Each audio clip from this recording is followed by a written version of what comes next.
मित्रांनो, काही दिवसातच दिवाळी सुरू होणार आहे. लक्ष्मीपूजनाचा दिवस यावर्षी 21 ऑक्टोबर मंगळवारच्या दिवशी आहे आणि तुम्हाला दिवाळीपर्यंत गुरुचरित्राचा हा अध्याय रोज तुमच्या घरात वाचायचा आहे. खास करून लक्ष्मीपूजनाच्या दिवसापर्यंत म्हणजेच 21 तारखेपर्यंत, 21 ऑक्टोबर पर्यंत तुम्हाला रोज सकाळी किंवा संध्याकाळी कोणत्याही एका वेळेस आपल्या देवघरात बसून गुरुचरित्राचा हा अध्याय वाचायचा आहे.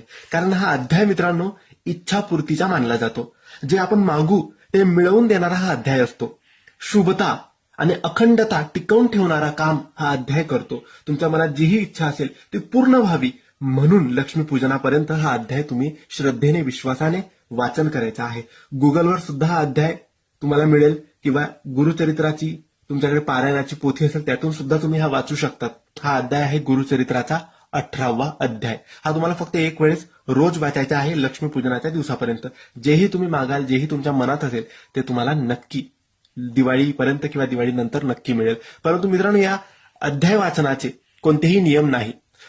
तुम्हाला शुभता, अखंडता टिकवून ठेवायची असेल आणि परिपूर्ण नियमांचे पालन करायचे असेल तर एकच नियमांचे पालन करा, ते म्हणजे हा अध्याय सकाळी वाचून घ्या. कारण सकाळी आपण अंघोळ आपली झालेली असते, आपण फ्रेश असतो, कुठलं काही खाल्लेलं नसतं, कुठे काही गेलेलो नसतो, सकाळी अंघोळ करून फ्रेश असतो, तर तेव्हाच वाचून घ्यायचा. मग दिवसभर आपल्याकडून काही चूक झाली तरी काही प्रॉब्लेम नाही.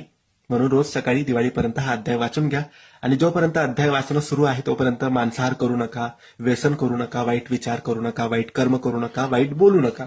बस, बाकी तुम्ही काही करू शकतात. धन्यवाद.